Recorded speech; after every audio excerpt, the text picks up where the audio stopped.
ಸಿದ್ದೇಗೌಡರು ಸರ್ಕಾರಕ್ಕೆ ನಾನೇನು ಸಮಸ್ಯೆ ಎದುರ್ಕೊಳ್ಳೋಕ್ಕಾಗಲ್ಲ, ಮಾಧ್ಯಮ ಮುಂದೆ ಹೇಳ್ಕೊಳ್ಳೋ ಅಂತ ಅದೆಲ್ಲ ಆಮೇಲೆ ಅದು ಬೆಂಗಳೂರು ಮಾತಾಡ್ತೀನಿ ನಡೀರಿ.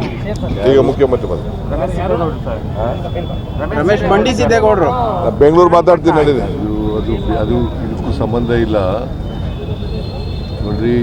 ಈ ಚುನಾವಣೆಯಲ್ಲಿ ಇದು ಒಂದು ಉಪಚುನಾವಣೆ. ಶ್ಯಾಮನೂರು ಶಿವಶಂಕರಪ್ಪನವರು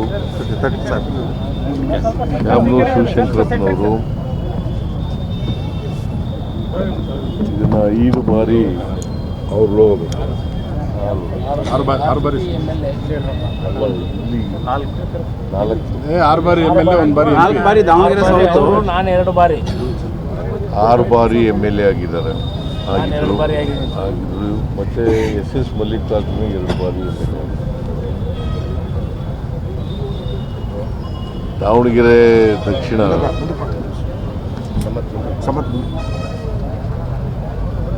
ಕಾಂಗ್ರೆಸ್ ಪಕ್ಷ ಬಹಳ ಬಲವಾಗಿದೆ.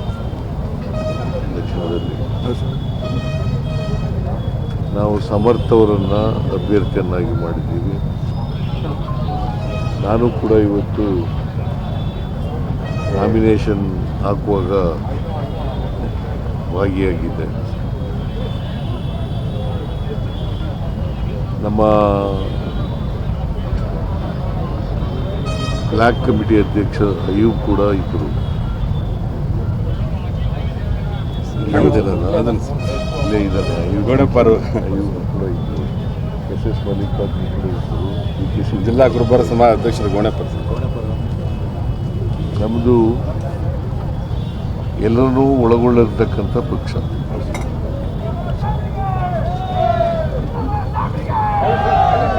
ಎಲ್ಲರೂ ಒಳಗೊಂಡಿರ್ತಕ್ಕಂಥ ಪಕ್ಷ.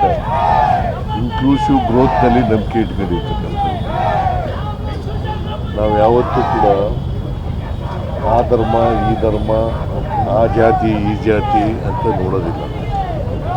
ಎಲ್ಲ ಜಾತಿ ಎಲ್ಲ ಧರ್ಮದವರು ಕೂಡ ನಮ್ಮ ಪಕ್ಷದಲ್ಲಿದ್ದಾರೆ.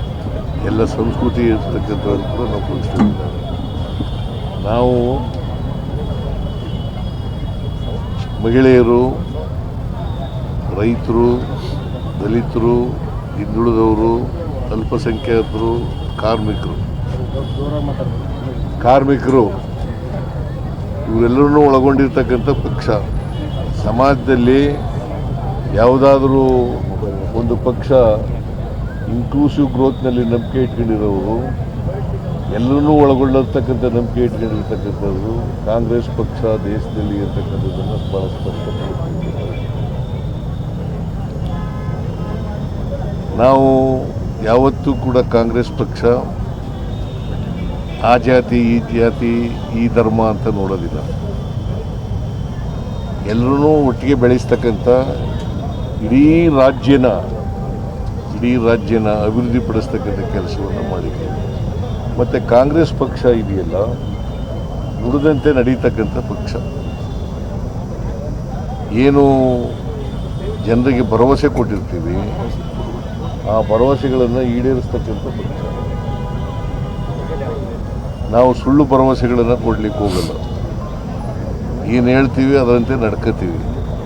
ಈಗ ಕಳೆದ ಸಾರಿ ನಾವು ಏನೇನು ಭರವಸೆಗಳನ್ನು ಕೊಟ್ಟಿದ್ದೋ ಆ ಭರವಸೆಗಳನ್ನೆಲ್ಲ ಸುಮಾರು ಅರ್ಧಕ್ಕಿಂತಲೂ ಹೆಚ್ಚು ಈಡೇರಿಸಿದ್ದೀವಿ. ಈಗಾಗಲೇ ನಾವು 3 ವರ್ಷ ಅಧಿಕಾರದಲ್ಲಿದ್ದೀವಿ. 4ನೇ ಬಜೆಟನ್ನು ಮಂಡಿಸಿದ್ದೀವಿ. ನೀವು ಬಜೆಟನ್ನು ನೋಡಿದಾಗ ಗೊತ್ತಾಗುತ್ತೆ ಭಾಳ ಸ್ಪಷ್ಟವಾಗಿ ನಾವು ನುಡಿದಂತೆ ನಡೆಸಿದ್ದೀವೋ ಇಲ್ವೋ ಅಂತಕ್ಕಂಥದ್ದನ್ನು ಭಾಳ ಸ್ಪಷ್ಟವಾಗಿ ಗೊತ್ತಾಗುತ್ತೆ. 5 ಗ್ಯಾರಂಟಿ ಯೋಜನೆಗಳನ್ನು ಕೂಡ ಕೊಟ್ಟಿದ್ದಾರೆ. ನಮ್ಮ ಜಿಲ್ಲೆ ನಂಬರ್ 1 ಸರ್. 5 ಗ್ಯಾರಂಟಿ 5 ಗ್ಯಾರಂಟಿ ಯೋಜನೆಗಳನ್ನು ಕೂಡ ಜಾರಿ ಮಾಡಿದ್ದೀವಿ. ದಾವಣಗೆರೆ ಈಗಾಗಲೇ ಮಲ್ಲಿಕಾರ್ಜುನ ಅವರು ಹೇಳದಂತೆ ನಂಬರ್ 1 ಈ 5 ಗ್ಯಾರಂಟಿ ಯೋಜನೆಗಳನ್ನು ಜಾರಿ ಮಾಡಿರೋದು ನಂಬರ್ 1 ಅಂತ. ಹಾಗೆ ಹೆಚ್ಚು ಕಡಿಮೆ ಎಲ್ಲ ಗ್ಯಾರಂಟಿಗಳನ್ನು ಜಾರಿ ಮಾಡಿದ್ದೀವಿ. ಶ್ಯಾಮನೂರು ಶಿವಶಂಕರಪ್ಪನವರು ಅವರು ಮಂತ್ರಿಯಾಗಿ, ಲೋಕಸಭಾ ಸದಸ್ಯರಾಗಿ ಮತ್ತು ಶಾಸಕರಾಗಿ ಅನೇಕ ಅಭಿವೃದ್ಧಿ ಕೆಲಸಗಳನ್ನು ಈ ಕ್ಷೇತ್ರದಲ್ಲಿ ಮಾಡಿದ್ದಾರೆ. ಜನರು ಮರ್ತಿಲ್ಲ ಅವರು. ಸೊ ನಮ್ಮ ಕಾಂಗ್ರೆಸ್ ಪಕ್ಷದ ನೀತಿ ಏನಪ್ಪ ಅಂತಂದರೆ, ಸಾಮಾನ್ಯವಾಗಿ ಯಾರು ಮೃತರಾಗ್ತಾರೆ ಅವ್ರ ಕುಟುಂಬದವರಿಗೆ ಕೊಡ್ತಕ್ಕಂಥದ್ದು, ಅವ್ರ ಕುಟುಂಬದವರಿಗೆ ಕೊಡ್ತಕ್ಕಂಥ. ಈಗ ಬಾಗಲಕೋಟೆಯಲ್ಲಿ ಮೇಟಿಯವರು ಕಾಲವಾಗಿದ್ದಾರೆ, ಅವರು ಚಿಕ್ಕ ಮಗನಿಗೆ ಕೊಟ್ಟಿದ್ದೀವಿ, ಕಿರಿಮಗನಿಗೆ ಕೊಟ್ಟಿದ್ದೀವಿ. ಉಮೇಶ್ ಮೇಟಿ ಅವರು ಕೊಟ್ಟಿದ್ದೀವಿ.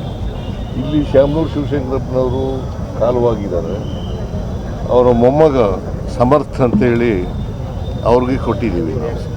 ಅದರಿಂದ ಕಾಂಗ್ರೆಸ್ ಪಕ್ಷ ಯಾವಾಗಲೂ ಕೂಡ ದುಡಿದಂತೆ ನಡೀತಕ್ಕಂಥ ಪಕ್ಷ, ಜನರ ವಿಶ್ವಾಸವನ್ನು ಗಳಿಸ್ಕೊಂಡಿರ್ತಕ್ಕಂಥ ಪಕ್ಷ. ಕಳೆದ ಬೈ ಎಲೆಕ್ಷನ್ನಲ್ಲೂ ಕೂಡ ನಾವು ಗೆದ್ದಿದ್ದೀವಿ. ಈಗ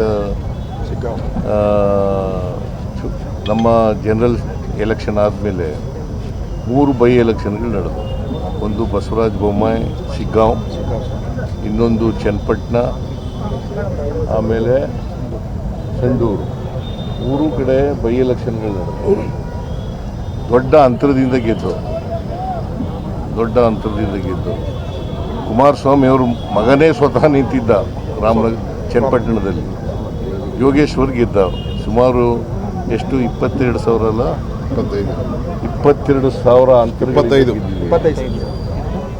ಸಂಡೂರಿನಲ್ಲಿ 9,000 ಮಾತ್ರ ಅಂತರದಿಂದ ಗೆದ್ದಿದ್ದೀವಿ.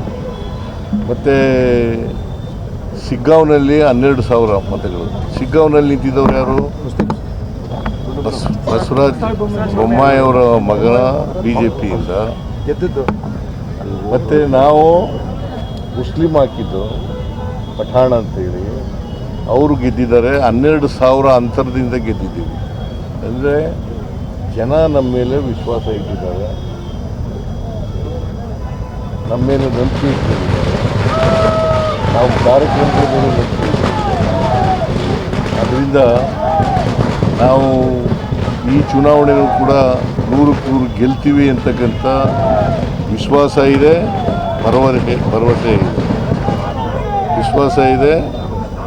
ಭರವಸೆ ಇದೆ. ನಾವು ಗೆದ್ದೇ ಗೆಲ್ತೀವಿ. ಈ ಉಪಚುನಾವಣೆಯನ್ನು ಗೆಲ್ತೀವಿ, ಬಾಗಲಕೋಟೆ ಉಪಚುನಾವಣೆಯನ್ನು ಗೆಲ್ತೀವಿ. ನಾವು ಈಗ ಇದಾದ ಮೇಲೆ ಇಲ್ಲಿ ನಾಮಿನೇಷನ್ ಹಾಕಿದ ಮೇಲೆ ಬಾಗಲಕೋಟೆಗೆ ಹೋಗ್ತಾ ಇದ್ದೀವಿ. ನಾನು DK ಶಿವಕುಮಾರ್ ಅವರು ಮತ್ತು ನಮ್ಮ ಗೋಪಿನಾಥ್ ಅವರು, ಜನರಲ್ ಸೆಕ್ರೆಟರಿ AICC ಸೆಕ್ರೆಟರಿ ಅವರು ಕೂಡ ಹೋಗ್ತಾ ಇದ್ದೀವಿ. ಅಲ್ಲೂ ಕೂಡ ನಾಮಿನೇಷನ್ ಹಾಕ್ತೀವಿ. ಮತ್ತು ಇಲ್ಲಿ ಬರ್ತೀನಿ ನಾನು ಕ್ಯಾಂಪೇನ್ ಮಾಡಲಿಕ್ಕೆ, ಚುನಾವಣಾ ಪ್ರಚಾರ ಮಾಡಲಿಕ್ಕೆ. ಮೋಸ್ಟ್ ಲೈಕ್ಲಿ 1ನೇ ತಾರೀಕು 2ನೇ ತಾರೀಕು ಬರ್ತೀನಿ. ನಾನು ಬಂದು ಎಲ್ಲ ಜನರನ್ನು ಭೇಟಿ ಮಾಡಿ ಅವರ ಮತವನ್ನು ಯಾಚಿಸ್ತಕ್ಕಂಥ ಕೆಲಸವನ್ನು ಮಾಡ್ತೀನಿ. Sir, BJP stating this as a directional poll for 2028 state assembly polls ಅಂತ ಹೇಳ್ತಿದ್ದಾರೆ. What about the by elections held already? Were it not direction? ಅವು ದಿಕ್ಸೂಚಿ ಅಲ್ವಾ? ಆಯ್ತಪ್ಪ, ಇವು ದಿಕ್ಸೂಚಿ ಆದರೆ ಅವು ಏನು? 3 ಎಲೆಕ್ಷನಲ್ಲಿ ಕುಮಾರಸ್ವಾಮಿ ಮಗ ಚನ್ನಪಟ್ಟಣದಲ್ಲಿ ಬಸವರಾಜ ಬೊಮ್ಮಾಯಿ ಮುಖ್ಯಮಂತ್ರಿ ಆಗಿದ್ದವರು, ಅವ್ರ ಮಗ ಸೆಂಟ್ರಲ್ ಗೌರ್ಮೆಂಟ್ ಮಿನಿಸ್ಟ್ರು, ಯಾರು ಸೋತವ್ರು ಯಾರು? ಅದು ಇಂಡಿಕೇಶನ್ ಅಲ್ವಾ? ಈ ಚುನಾವಣೆಯಲ್ಲೂ ಕೂಡ ನಾವು ಗೆಲ್ತೀವಿ. ಅವ್ರ ಪ್ರಕಾರನೇ it is an indication. In 2028 assembly elections we are going to win 2028 assembly elections also. Sir, third generation family ticket ಕೊಟ್ಟಿದ್ದೀರಾ, ನೀವು ಫ್ಯಾಮಿಲಿ ಪಾಲಿಟಿಕ್ಸ್ ಅಪೋಸ್ ಮಾಡ್ಕೊಂತಾನೆ ಬಂದವರು. So what is your reaction? Are you not encouraging family politics? No, we are not encouraging family politics. ಯಾರು ಗೆಲ್ತಾರೆ, ಯಾರು ಸರ್ವಸಮ್ಮತವಾದಂಥ ಅಭ್ಯರ್ಥಿ, ಯಾರು ಕಾರ್ಯಕರ್ತರೆಲ್ಲ ಹೇಳ್ತಾರೆ, ಅವ್ರನ್ನ ಅಭ್ಯರ್ಥಿಯನ್ನಾಗಿ ಮಾಡ್ತೀವಿ. Thank you. ಸರ್, ಜಮೀರ್ ಅಲ್ಪಸಂಖ್ಯಾತ ಬಿಡ್ರಪ್ಪ, ತಲೆ ಕೆಡ್ಸ್ಕೊಬೇಡ. ಬಂಡಾಯ ಅಭ್ಯರ್ಥಿ ಇವತ್ತು ನಾಮಿನೇಷನ್ ಎಲ್ಲ ಇರ್ತಾರೆ. ಅವ್ರಿಗೂ ಸಮಾಧಾನ ಮಾಡ್ತೀವಿ ನಾವು. ಬಂಡಾಯ ಅಭ್ಯರ್ಥಿ ಪೈಲ್ವಾನ್ ಸಾದಿಕ್ ಅಂತಲ್ಲ, ಅವರು ಆಗ್ತಾರೆ, ಅವರು ನಮ್ಮ ಕಾರ್ಯಕರ್ತರೆ, ಅವ್ರನ್ನೂ ಕೂಡ ವಿಶ್ವಾಸ ತಗೊಳ್ತಕ್ಕ ಕೆಲಸ ಮಾಡ್ತಾರೆ.